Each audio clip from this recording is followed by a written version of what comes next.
I want to talk about this. There are millions of seniors and Social Security retirees living on fixed income. What this means is that there are millions of people needing to help and needing to get money. First of all, Democrats may not control the House of Representatives anymore, but lawmakers are still trying to pass new relief. Congress is not continuing to go on with this, but other congressional Democratic congressmen are trying to approve a bill that will help you folks out. Representatives are promoting a progressive policy that will be on display as they reintroduce the Save Medicare Act. This is a provision that includes the Inflation Reduction Act. It allows Medicare to negotiate prices and things like that. And beginning in 2026, first of all, Medicare will also begin negotiating the price of 10 prescriptions that cost the federal government the most money, followed by more than 15 prescriptions in 2027. First of all, researchers estimated how much money the new policy would have, and it was actually surprisingly a lot of money. The most recent years for which data is available on Medicare spending have shown some important statistics. First of all, the Centers for Medicare and Medicaid said early this month that it is still working on this plan for exactly how it's going to implement this negotiation. Like I said, nationally and in every state, the minimum cost for living for older adults is calculated by the Elder Index, far exceeding the federal poverty thresholds, which are used to calculate official poverty statistics. The Elder Index estimates that a single older adult paying rent needed about $27,000 to pay for basic expenses. For couples, the gap between the index's population and calculation for necessities and the poverty threshold was even greater.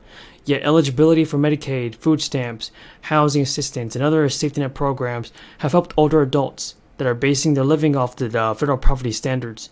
I also want to say that the University of Massachusetts researchers have showed that Social Security benefits cover only a fraction of what older adults need for the basic living expenses.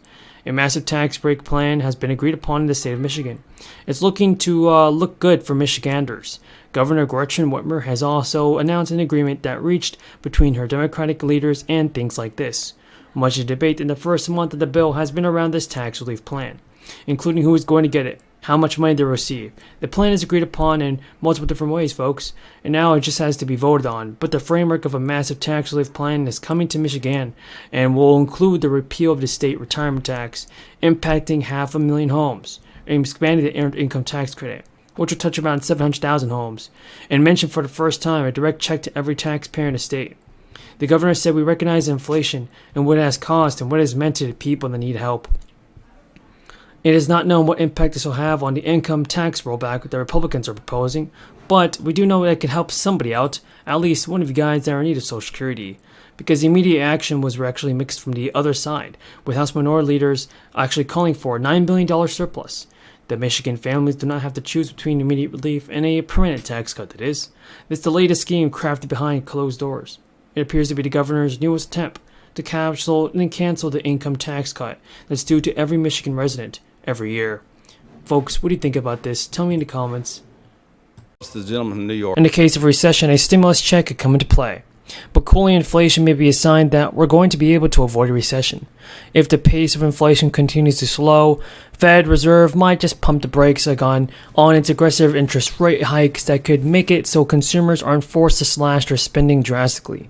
And if spending holds, well, we can possibly avoid an economic slowdown.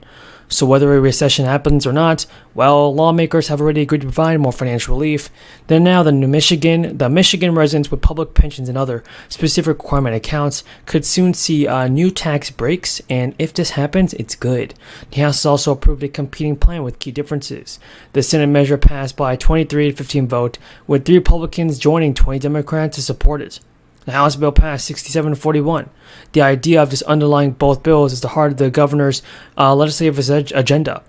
The Senate measure offers immediate relief to Michigan seniors, and according to seniors, this bill will help people live and work and retire in dignity. And Republicans argue that the bill only helped roughly a third of Michigan seniors, saying that most don't even have the eligible retirement income to work. And I agree. Multiple GOP senators attempted to just amend the Senate version of the bill. They said it's either going to happen or not. The Senate bill restores a tax exemption for public pensions, which was resumed under the 2011 governor, but initially Democrats proposed exemptions for this phase.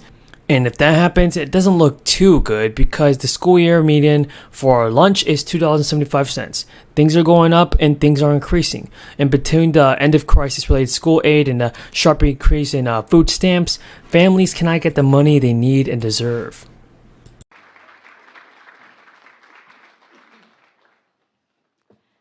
Good afternoon, everyone. Please have a seat. Good afternoon. President Biden, President Clinton, members of our cabinet, members of Congress, and our fellow Americans.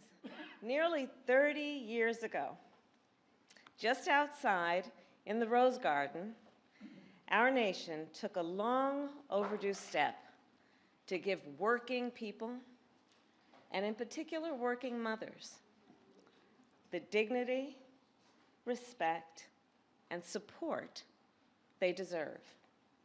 Stimulus checks.